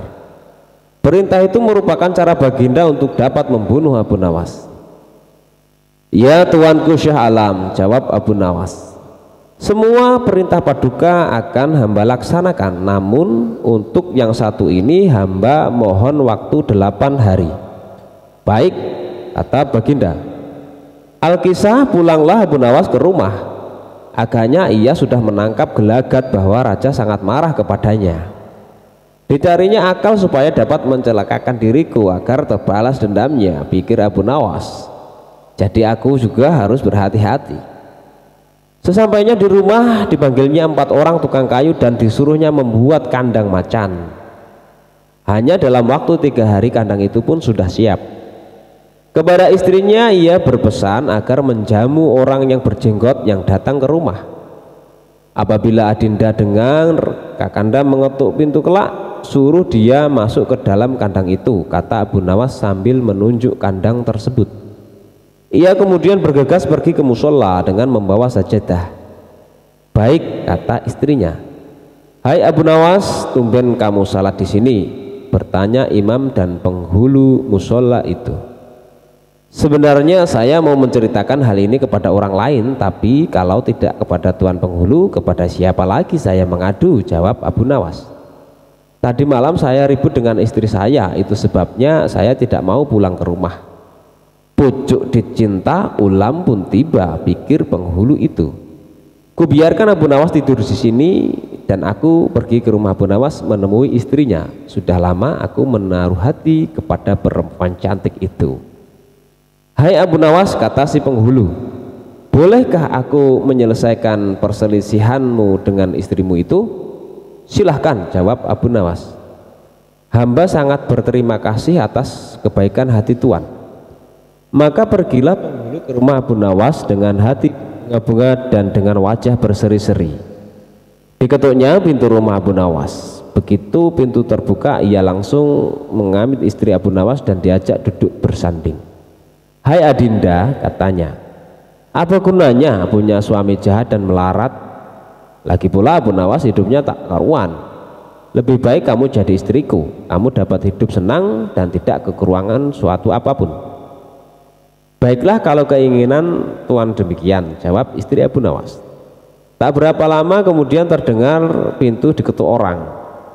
Ketukan itu membuat penghulu belingsatan. Kemana aku harus bersembunyi? Ia bertanya kepada nyonya rumah. Tuan penghulu, jawab istri Abu Nawas. Silahkan bersembunyi di dalam kandang itu. Ia lalu menunjuk kandang yang terletak di dalam kamar Abu Nawas. Tanpa pikir panjang lagi, penghulu itu masuk ke dalam kandang itu dan menutupnya dari dalam. Sedangkan istri Abu Nawas segera membuka pintu sambil menengok ke kiri kanan. Abu Nawas masuk ke dalam rumah. Hai Adinda, apa yang ada di dalam kandang itu? Tanya Abu Nawas. Tidak ada apa-apa, jawab istrinya. Apa putih-putih itu? Tanya Abu Nawas. Lalu dilihatnya penghulu itu gemetar karena malu dan ketakutan. Setelah 8 hari Abu Nawas memanggil 8 kuli untuk memikul kandang itu ke istana. Di Baghdad orang-orang gempar ingin melihat harimau berjenggot. Seumur hidup jangankan melihat, mendengar harimau berjenggot pun belum pernah. Kini Abu Nawas malah dapat seekor. Mereka terheran-heran akan kehebatan Abu Nawas. Tetapi begitu dilihat penghulu di dalam kandang, mereka tidak bisa bilang apa-apa selain mengiringi kandang itu sampai ke istana hingga menjadi arak-arakan yang panjang. Si penghulu malu bukan main, arang di muka kemana hendak disembunyikan. Tidak lama kemudian sampailah iring-iringan itu ke dalam istana. Hai Abu Nawas, apa kabar? Tanya Baginda Sultan. Apa kamu sudah berhasil mendapatkan harimau berjenggot? Dengan berkat dan doa tuanku, alhamdulillah hamba berhasil, jawab Abu Nawas. Maka dibawalah kandang itu ke Baginda Raja. Ketika Baginda hendak melihat harimau tersebut, si penghulu memalingkan mukanya ke arah lain dengan muka merah padam karena malu. Akan tetapi kemanapun ia menoleh, ke situ pula Baginda memelototkan matanya. Tiba-tiba Baginda menggeleng-gelengkan kepala dengan takjub, sebab menurut penglihatan beliau yang ada di dalam kandang itu adalah penghulu musola. Abu Nawas buru-buru menimpali, ya tuanku, itulah harimau berjenggot. Tapi Baginda tidak cepat tanggap, beliau termenung sesaat. Kenapa penghulu dikatakan harimau berjenggot? Tiba-tiba Baginda bergoyang ke kiri dan ke kanan seperti orang berdoa. Oh penghulu. Ya tuanku Syah Alam, kata Abu Nawas, perlukah hamba memberitahukan kenapa hamba dapat menangkap harimau berjenggot ini di rumah hamba sendiri? Ya, ujar Baginda sambil menoleh ke kandang itu dengan mata berapi-api. Ya aku maklum sudah. Bukan main murka Baginda kepada penghulu itu, sebab ia yang semestinya menegakkan hukum, ia pula yang melanggar dan ia telah berkhianat. Baginda segera memerintahkan penggawa mengeluarkan penghulu dari kandang dan diarak ke keliling pasar. Setelah sebelumnya dicukur segi empat agar diketahui oleh seluruh rakyat betapa aibnya orang yang berkhianat. Dan ini adalah kisah Abu Nawas dan kisah 6 ekor lembu yang pandai bicara. Pada suatu hari Sultan Harun al-Rasyid memanggil Abu Nawas menghadap ke istana. Kali ini Sultan ingin menguji kecerdikan Abu Nawas. Sesampainya di hadapan Sultan, Abu Nawas pun menyembah dan Sultan bertitah, "Hai Abu Nawas, aku menginginkan 6 ekor lembu berjenggot yang pandai bicara. Bisakah engkau mendatangkan mereka dalam waktu seminggu? Kalau gagal, akan aku penggal lehermu." "Baiklah tuanku Syah Alam, hamba junjung tinggi titah tuanku." Semua penggawa istana yang hadir pada saat itu mereka berkata dalam hati, "Mampuslah kau Abu Nawas." Abu Nawas bermohon diri dan pulang ke rumah. Begitu sampai di rumah, ia duduk berdiam diri merenungkan keinginan Sultan. Seharian ia tidak keluar rumah sehingga membuat tetangga heran. Ia baru keluar rumah persis setelah seminggu kemudian, yaitu batas waktu yang diberikan Sultan kepadanya. Ia segera menuju kerumunan orang banyak lalu ujarnya, "Hai orang-orang muda, hari ini hari apa?" Orang-orang yang menjawab benar akan dia lepaskan, tetapi orang-orang yang menjawab salah akan ia tahan. Dan ternyata tidak ada seorang pun yang menjawab dengan benar. Tak ayal Abu Nawas pun marah-marah kepada mereka. "Begitu saja kok tidak bisa menjawab? Kalau begitu mari kita menghadap Sultan Harun al-Rasyid untuk mencari tahu kebenaran yang sesungguhnya." Keesokan harinya balairung istana Baghdad dipenuhi warga masyarakat yang ingin tahu kesanggupan Abu Nawas membawa 6 ekor lembu berjenggot. Sampai di depan Sultan Harun al-Rasyid, ia pun mengaturkan sembah dan duduk dengan khidmat. Lalu Sultan berkata, "Hai Abu Nawas, mana lembu berjenggot yang pandai bicara itu?" Tanpa banyak bicara, Abu Nawas pun menunjuk ke 6 orang yang telah dibawanya. "Inilah mereka tuanku Syah Alam." "Hai Abu Nawas, apa yang kau tunjukkan kepadaku itu?" "Ya tuanku Syah Alam, tanyalah pada mereka hari apa sekarang," jawab Abu Nawas. Ketika Sultan bertanya, ternyata orang-orang itu memberikan jawaban berbeda-beda. Maka berujarlah Abu Nawas, "Jika mereka manusia tentunya tahu hari ini hari apa, apalagi jika tuanku menanyakan hari yang lain, akan tambah pusinglah mereka. Manusia atau hewankah mereka ini? Inilah lembu berjenggot yang pandai bicara itu tuanku." Sultan heran melihat Abu Nawas pandai melepaskan diri dari ancaman hukuman, maka Sultan pun memberikan hadiah 5.000 dinar kepada Abu Nawas.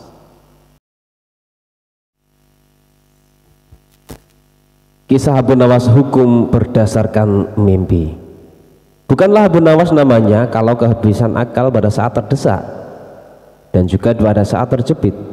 Meskipun dikelilingi pembesar-pembesar kerajaan, tapi tetap saja akalnya main demi menunjukkan kebenaran ke semua orang.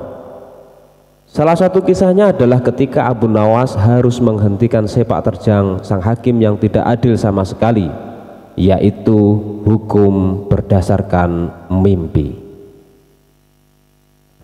Pada suatu sore, Abu Nawas tampak sedang mengajar murid-muridnya dan datanglah 2 orang tamu yang datang ke rumahnya. Yang pertama adalah wanita penjual qahwah, sedangkan yang satunya adalah seorang pemuda berkebangsaan Mesir. Wanita tua itu berkata hanya beberapa kata saja, kemudian diteruskan oleh pemuda Mesir. Setelah mendengar pengaduan mereka, Abu Nawas menyuruh murid-muridnya untuk menutup kitab mereka. "Sekarang pulanglah kalian dan ajaklah teman-teman kalian datang kepadaku pada malam hari ini sambil membawa cangkul, penggali, kapak, dan martil serta batu," ujar Abu Nawas. Meskipun para murid merasa heran dengan perintah gurunya, namun mereka tetap patuh dengan perintah sang guru. Pada malam harinya mereka datang ke rumah Abu Nawas dengan membawa peralatan yang diminta oleh sang guru. Pada malam tiba, lalu Abu Nawas memerintahkan mereka untuk merusak rumah Tuan Qadi yang baru saja terpilih. Abu Nawas juga menegaskan bahwa mereka harus merobohkan rumah tersebut. Bahkan kalau ada yang menghalangi, haruslah mereka lawan. Setelah mendapatkan arahan dari Abu Nawas, para muridnya langsung menuju rumah Tuan Qadi. Mereka menghancurkan rumah Tuan Qadi dengan kalap. Masyarakat sekitar yang melihat ulah mereka merasa heran, dan mereka tidak berani mencegah sama sekali. Melihat rumahnya dirusak, Tuan Qadi marah besar namun tak berdaya. "Siapa yang menyuruh kalian merusak rumahku?" "Guru kamu, Tuan Abu Nawas." "Apakah betul?" "Iya," jawab murid-murid Abu Nawas. "Dasar Abu Nawas provokator, orang gila. Besok pagi aku akan melaporkannya kepada Baginda," teriak Tuan Qadi penuh amarah. Dan benar saja pada keesokan harinya Tuan Qadi mengadukan kejadian malam itu, sehingga Abu Nawas dipanggil agar menghadap sang raja. Baginda raja menanyakan apa alasan Abu Nawas melakukan perusakan tersebut. Namun bukan Abu Nawas jika tidak memiliki jawaban yang unik. Dijelaskan oleh Abu Nawas bahwa dia melakukan pengerusakan karena beberapa hari yang lalu bermimpi, dan di dalam mimpi tersebut Tuan Qadi memintanya untuk merusak rumahnya karena ingin rumah yang baru. Lalu sang raja menanyakan bagaimana Abu Nawas dapat hukum hanya berdasarkan mimpi saja. Mendengar pertanyaan itu, Abu Nawas dengan tenang menjawab, "Hamba juga memakai hukum Tuan Qadi yang baru ini, tuanku." Mendengar perkataan Abu Nawas, seketika wajah Tuan Qadi menjadi pucat. Dia hanya terdiam 1000 bahasa saja. "Hai Qadi, benarkah engkau mempunyai hukum seperti itu?" tanya sang raja. Tapi Tuan Qadi tiada menjawab. Wajahnya nampak pucat dan tubuhnya gemetaran karena takut. Kemudian Abu Nawas diminta untuk menjelaskan dengan tenang. Abu Nawas kemudian menceritakan bahwa ada seorang pemuda Mesir datang dengan harta melimpah ruah. Namun kemudian dia bermimpi menikah dengan anak Tuan Qadi. Dia memberikan mas kawin yang sangat banyak. Lalu mimpi itu cepat menyebar dan sampai ke telinga Tuan Qadi. Lalu Tuan Qadi memanfaatkan mimpi itu dengan meminta harta pemuda itu untuk mas kawin anaknya. Padahal itu hanyalah mimpi belaka, sedang menurut Tuan Qadi itu harus dilakukan, sehingga pemuda itu pun akhirnya jatuh miskin. Setelah cross check dengan mendatangkan pemuda Mesir itu, akhirnya raja sadar jika Qadi yang ditunjuknya itu adalah orang yang zalim.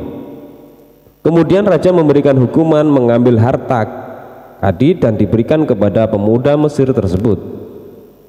Lalu kemudian Tuan Qadi dijebloskan ke dalam penjara karena telah berbuat zalim dan menyalahgunakan wewenang.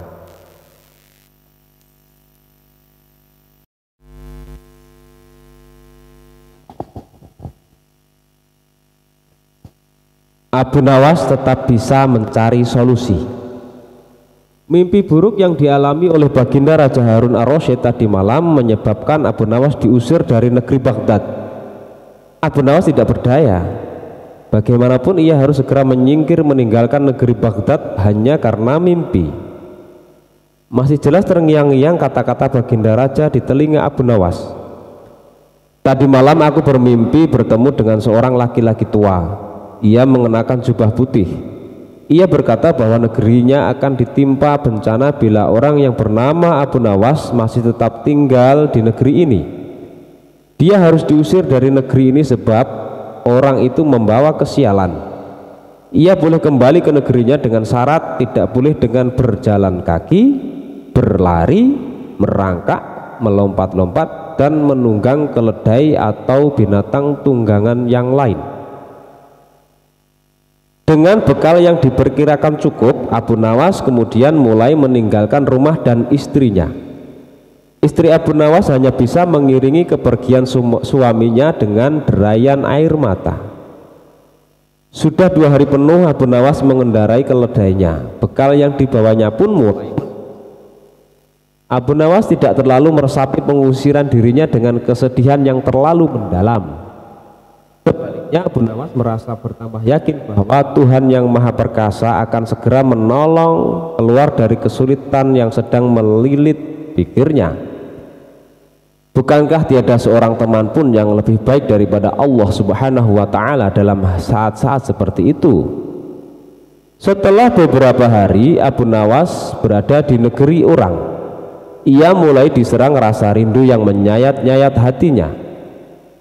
Rasa rindu itu makin lama makin menderu-deru seperti dinginnya jam harir, sulit untuk dibendung. Memang tak ada jalan keluar yang lebih baik daripada berpikir. Tetapi dengan akal apakah ia harus melepaskan diri? Begitu tanya Abu Nawas dalam hati.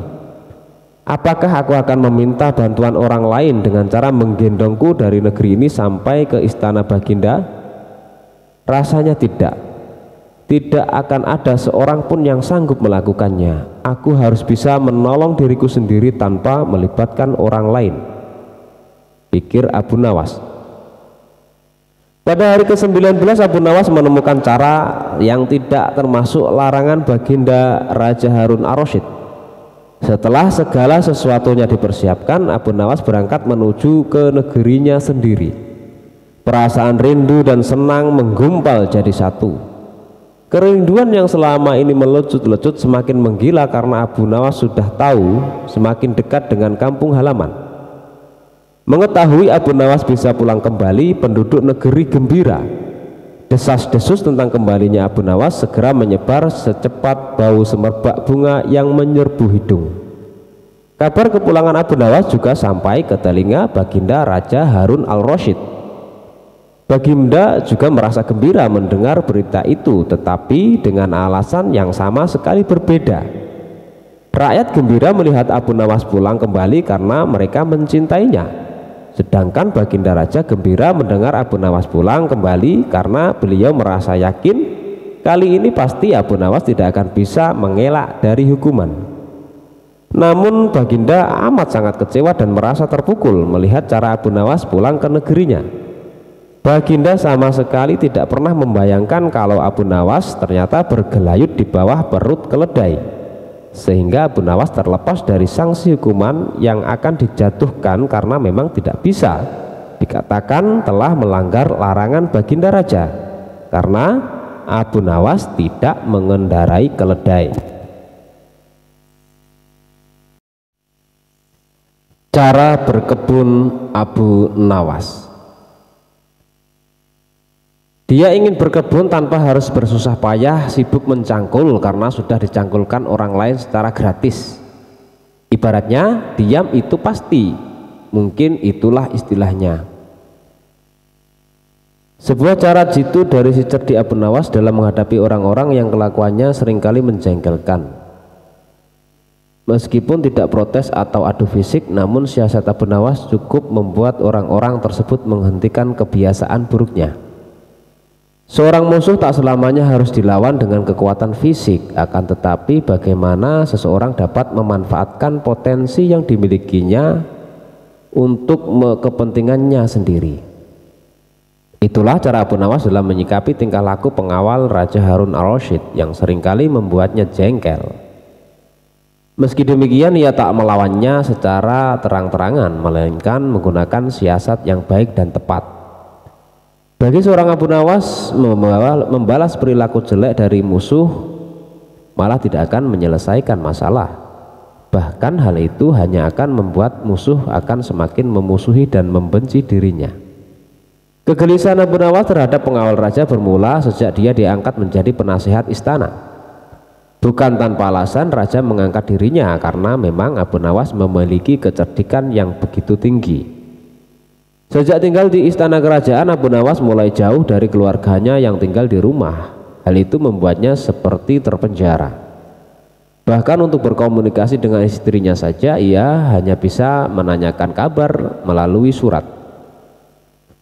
Oleh karena itu, setiap merasa rindu terhadap keluarga, Abu Nawas pun mengirimkan surat kepada istrinya, begitu pula sebaliknya. Hanya saja yang membuatnya jengkel yaitu setiap kali surat itu dikirimkan pasti terlebih dahulu dibaca oleh para pengawal raja. Bahkan semua suratnya telah diteruskan kepada raja untuk dibaca, padahal tak jarang dalam surat itu terdapat tulisan-tulisan yang sifatnya pribadi yang semestinya hanya cukup diketahui oleh yang bersangkutan saja. Setelah sekian lama tinggal di istana, Abu Nawas akhirnya mengetahui kebiasaan negatif para pengawal raja. Para pengawal raja yang seringkali melakukan tindakan tersebut dengan seenaknya saja akhirnya dibuat malu oleh Abu Nawas. Pada suatu hari Abu Nawas menerima surat dari istrinya yang mengatakan, "Suamiku, kapan saatnya kita menanam di kebun kita?" tanya istrinya. Abu Nawas pun bergegas membalas surat istrinya tersebut. "Janganlah sekali-kali menanam di kebun, karena di situ aku menyimpan rahasia negara," tulis Abu Nawas di suratnya. Jawaban Abu Nawas singkat dan sederhana saja. Jawaban yang singkat dari Abu Nawas itu membuat para pengawal raja terkejut dan bertanya-tanya. Dengan diam-diam ia menuju kebun Abu Nawas bersama dengan beberapa prajurit istana dan mencangkul seluruh kebun milik Abu Nawas. Namun apa yang terjadi? Para pengawal tidak menemukan apa-apa. Apa yang mereka lakukan itu hanya membuat mereka letih, capek, dan dengan keringat bercucuran yang mengalir di tubuhnya. Pada keesokan harinya istri Abu Nawas mengabarkan kejadian di kebun mereka melalui surat sebagaimana biasanya, tetap disensor oleh para pengawal raja tadi. Begini isi suratnya. "Suamiku, kemarin beberapa prajurit dan pengawal raja datang ke rumah serta menggali setiap sudut di kebun kita," terang istri Abu Nawas. Surat balasan pun dilayangkan. "Nah, sekarang kebun kita sudah dicangkuli dan kita siap menanaminya," jawab Abu Nawas dalam suratnya. Istri Abu Nawas kini dapat memulai menanam di kebun tanpa harus bersusah payah mencangkul. Sementara itu, surat balasan itu sempat dibaca oleh pengawal raja dan raja sendiri. Raja merasa kecewa atas apa yang telah dilakukan oleh pengawalnya. Raja menilai bahwa para pengawalnya tidak bisa memberikan berita yang akurat, dan akibatnya raja memberhentikan mereka sebagai pengawal raja. Keputusan raja tersebut disambut gembira oleh Abu Nawas. Ini surat-surat yang ia kirimkan ke istrinya maupun surat-surat istri untuk dirinya aman terkendali, tak pernah dibaca lagi oleh pengawal raja. Nah, itulah teknik baru cara berkebun, tentu saja model ala Abu Nawas. Kisah Abu Nawas mendapatkan peringatan dari orang aneh. Suatu hari Abu Nawas dipanggil oleh Baginda Raja Sultan Harun al-Rasyid. "Abu Nawas," kata Baginda Raja Harun al-Rasyid memulai pembicaraan. "Daulat Paduka yang mulia," kata Abu Nawas penuh ta'zim. "Aku harus berterus terang kepadamu bahwa kali ini engkau kupanggil bukan untuk kupermainkan atau kuperangkap, tetapi aku benar-benar memerlukan bantuanmu," kata Baginda bersungguh-sungguh. "Gerangan apakah yang bisa hamba lakukan untuk Paduka yang mulia?" tanya Abu Nawas. "Ketahuilah bahwa beberapa hari yang lalu aku mendapat kunjungan kenegaraan dari negeri sahabat. Kebetulan rajanya beragama Yahudi. Raja itu adalah sahabat karibku. Begitu dia berjumpa denganku, dia langsung mengucapkan salam secara Islam, yaitu Assalamualaikum. Aku tak menduga sama sekali. Tanpa pikir panjang aku menjawab sesuai dengan yang diajarkan oleh agama kita, yaitu kalau mendapat salam dari orang yang tidak beragama Islam, hendaklah engkau menjawab Wassalamualaikum, yang artinya kecelakaan bagi kamu. Tentu saja dia merasa tersinggung. Dia menanyakan mengapa aku tega membalas salamnya yang penuh doa keselamatan dengan jawaban yang mengandung kecelakaan. Saat itu sungguh aku tak bisa berkata apa-apa selain diam. Pertemuanku dengan dia selanjutnya tidak berjalan dengan semestinya. Aku berusaha menjelaskan bahwa aku hanya melaksanakan apa yang dianjurkan oleh ajaran agama kita, tetapi dia tidak bisa menerima penjelasanku. Aku merasakan bahwa pandangannya terhadap agama Islam tidak semakin baik, tetapi malah sebaliknya. Dan sebelum kami berpisah dia berkata, rupanya hubungan antara kita mulai sekarang tidak semakin baik tetapi sebaliknya. Namun bila engkau mempunyai alasan lain yang bisa aku terima, kita akan tetap bersahabat, kata baginda menjelaskan dengan wajah yang amat murung. Oh, kalau itu persoalannya, mungkin hamba bisa memberikan alasan yang dikehendaki raja sahabat Paduka itu yang mulia, kata Abu Nawas meyakinkan baginda. Mendengar kesanggupan Abu Nawas, baginda amat sangat riang gembira. Beliau berulang-ulang menepuk pundak Abu Nawas. Wajah baginda yang semula gundah gulana seketika itu berubah secerah matahari di pagi hari. Cepat katakan wahai Abu Nawas, jangan biarkan aku menunggu, kata baginda tak sabar. Baginda yang mulia, memang sepantasnya lah kalau Raja Yahudi itu mengaturkan ucapan salam, keselamatan dan kesejahteraan kepada baginda. Karena ajaran Islam memang menuju keselamatan dari siksa api neraka dan kesejahteraan. Sedangkan Raja Yahudi itu tidak tahu baginda adalah orang Islam. Bukankah Islam mengajarkan tauhid, yaitu tidak menyekutukan Allah dengan yang lain, juga tidak menganggap Allah mempunyai anak. Ajaran tauhid ini tidak dimiliki oleh agama-agama lain, termasuk agama yang dianut oleh Raja Yahudi sahabat Paduka yang mulia itu. Ajaran agama Yahudi menganggap Uzair adalah anak Allah, seperti orang Nasrani yang beranggapan bahwa Isa adalah anak Allah. Maha suci Allah dari segala sangkaan mereka, tidak pantas Allah mempunyai anak.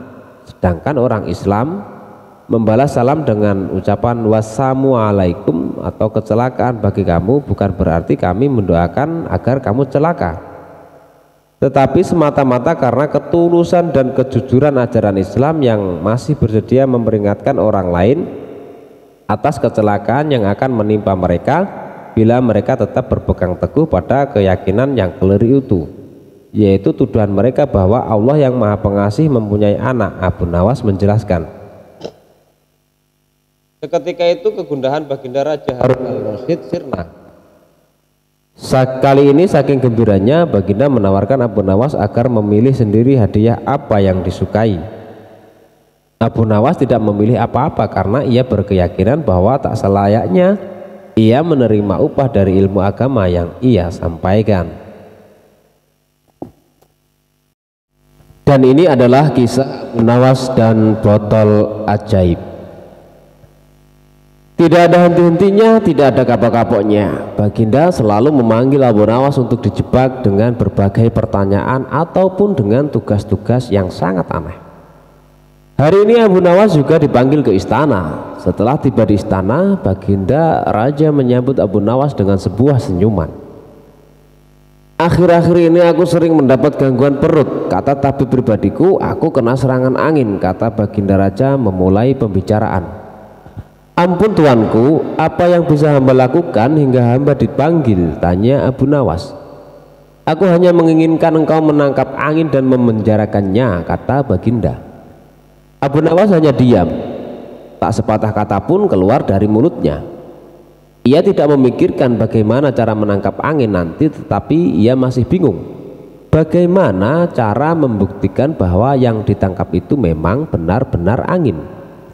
Karena angin tidak bisa dilihat, tidak ada benda yang lebih aneh dari angin. Tidak seperti halnya air, walaupun tidak berwarna tetapi masih bisa dilihat, sedangkan angin tidak bisa dilihat. Baginda hanya memberi Abu Nawas waktu tidak lebih dari 3 hari. Abu Nawas kemudian pulang membawa pekerjaan rumah dari baginda raja. Namun Abu Nawas tidak begitu sedih karena berpikir sudah merupakan bagian dari hidupnya, bahkan merupakan suatu kebutuhan. Ia yakin bahwa dengan berpikir akan terbentang jalan keluar dari kesulitan yang sedang dihadapi.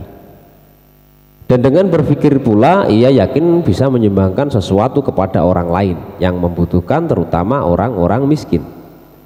Karena tidak jarang Abu Nawas menggondol sepundi penuh uang emas hadiah dari baginda raja atas kecerdikannya. Tetapi sudah 2 hari ini Abu Nawas belum juga mendapatkan akal untuk menangkap angin, apalagi memenjarakannya. Sedangkan besok adalah hari terakhir yang telah ditetapkan oleh Baginda Raja. Abu Nawas hampir saja putus asa. Abu Nawas benar-benar tidak bisa tidur walau hanya sekejap. Mungkin sudah takdir, kayaknya kali ini Abu Nawas harus menjalani hukuman karena gagal melaksanakan perintah Baginda. Ia pun berjalan gontai menuju istana. Di sela-sela kepasrahannya kepada takdir, ia ingat sesuatu, yaitu kisah Aladin dan lampu wasiatnya. Bukankah jin itu tidak terlihat?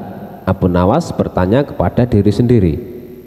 Ia berjingkrak girang dan segera berlari pulang. Sesampai di rumah, ia secepat mungkin menyiapkan segala sesuatunya. Kemudian ia menuju ke istana kembali. Di pintu gerbang istana, Abu Nawas langsung dipersilahkan masuk oleh para pengawal karena Baginda sedang menunggu kehadirannya. Dengan tidak sabar, Baginda langsung bertanya kepada Abu Nawas, "Sudahkah engkau berhasil memenjarakan angin, hai Abu Nawas?" "Sudah, Paduka yang mulia," jawab Abu Nawas dengan muka berseri-seri sambil mengeluarkan botol yang sudah disumbat. Kemudian Abu Nawas menyerahkan botol itu. Baginda menimang-nimang botol itu. "Mana angin itu, hai Abu Nawas?" tanya Baginda. "Di dalam, tuanku yang mulia," jawab Abu Nawas penuh ta'zim. "Aku tak melihat apa-apa," kata Baginda Raja. "Ampun tuanku, memang angin tidak bisa dilihat. Tetapi bila Paduka ingin tahu angin, tutup botol itu harus dibuka terlebih dahulu," kata Abu Nawas menjelaskan. Setelah tutup botol dibuka, Baginda mencium bau busuk, bau kentut yang sangat begitu menyengat hidung. "Bau apa ini, hai Abu Nawas?" tanya Baginda marah. "Ampun tuanku yang mulia, tadi hamba buang angin dan hamba masukkan ke dalam botol. Karena hamba takut angin yang hamba buang itu keluar, maka hamba memenjarakannya dengan cara menyumbat mulut botol," kata Abu Nawas ketakutan. Tetapi Baginda tidak jadi marah karena penjelasan Abu Nawas yang memang sangat masuk akal. Dan untuk kesekian kalinya Abu Nawas selamat dari hukuman sang raja.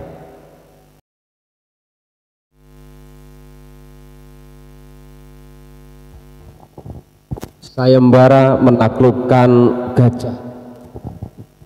Abu Nawas ini memang tak pernah kehabisan akal, sekalipun dengan mengikuti sayembara-sayembara. Seperti sayembara menaklukkan gajah hanya dengan tangan kosong. Atas upayanya tersebut, Abu Nawas mendapatkan hadiah berupa uang yang berlimpah.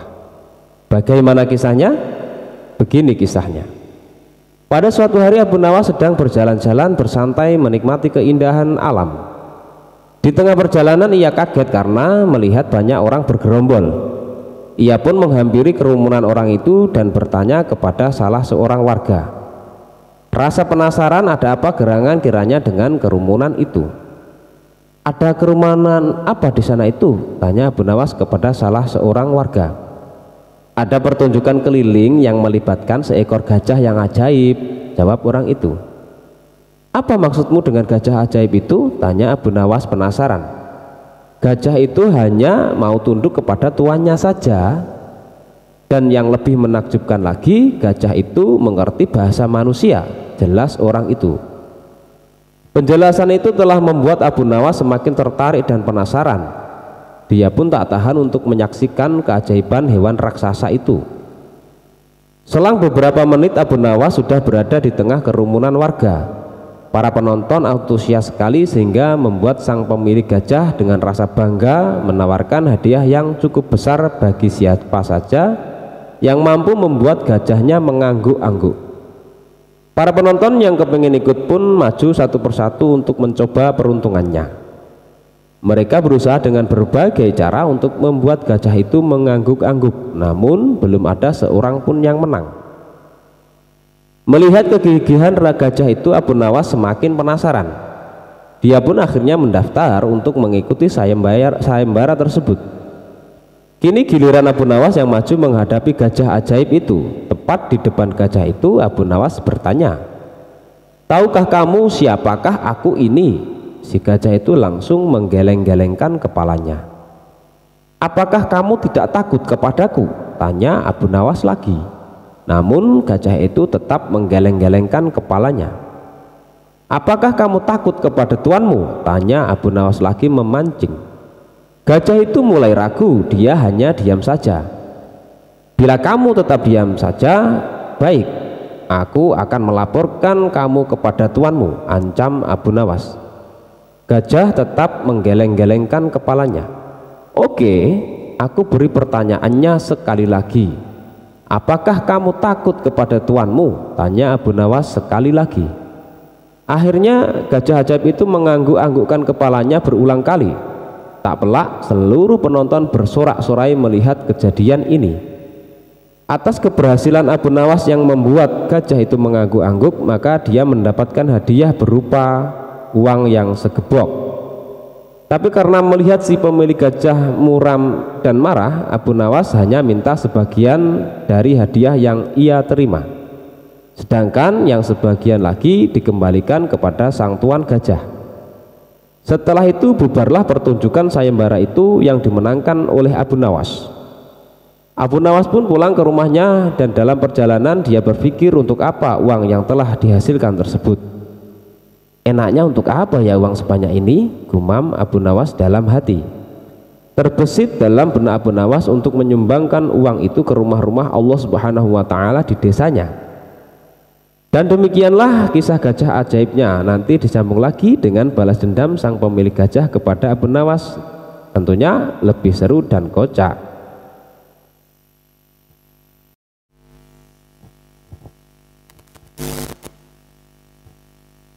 Kisah Abu Nawas dan pintu akhirat. Tidak seperti biasa, hari itu Baginda tiba-tiba ingin menyamar menjadi rakyat biasa. Beliau ingin menyaksikan kehidupan di luar istana tanpa sepengetahuan siapapun agar lebih leluasa bergerak. Baginda mulai keluar istana dengan pakaian yang amat sangat sederhana, layaknya seperti rakyat jelata. Di sebuah perkampungan beliau melihat beberapa orang berkumpul. Setelah Baginda mendekat, ternyata ada seorang ulama sedang menyampaikan kuliah tentang alam barzah.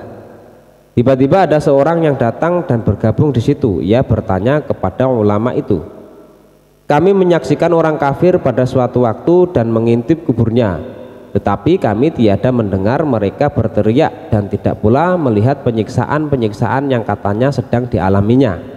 Maka bagaimana cara membenarkan sesuatu yang tidak sesuai dengan yang dilihat mata?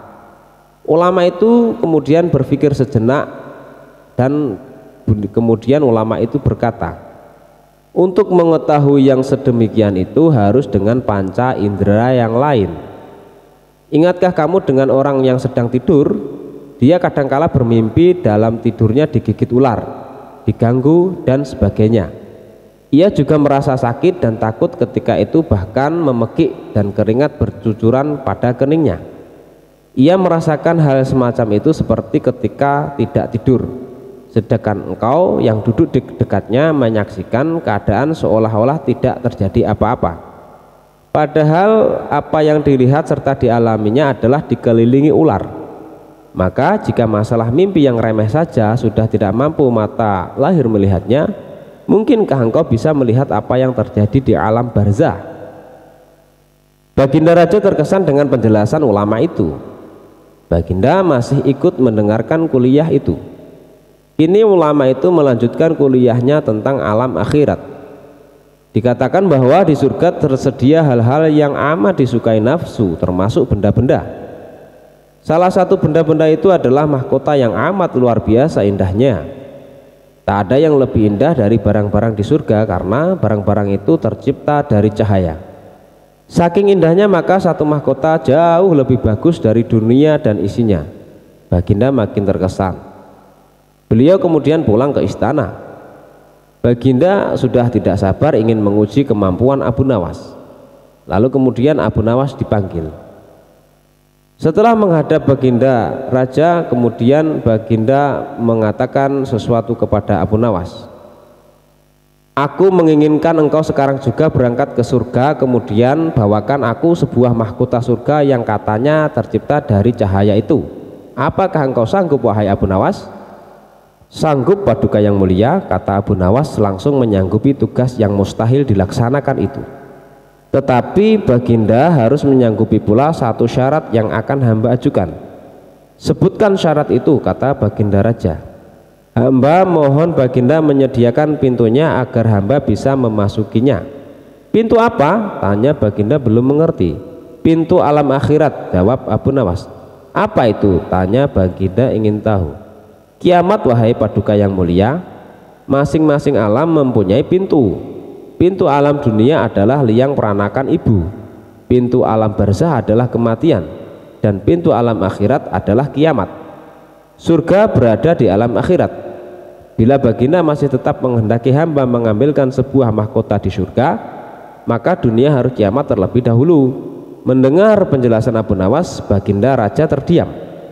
Di sela-sela kebingungan baginda Raja Harun al-Rasyid, Abu Nawas bertanya lagi, masihkah baginda menginginkan mahkota dari surga? Baginda raja tidak menjawab. Beliau diam 1000 bahasa. Sejenak kemudian Abu Nawas mohon diri karena Abu Nawas sudah tahu jawabannya.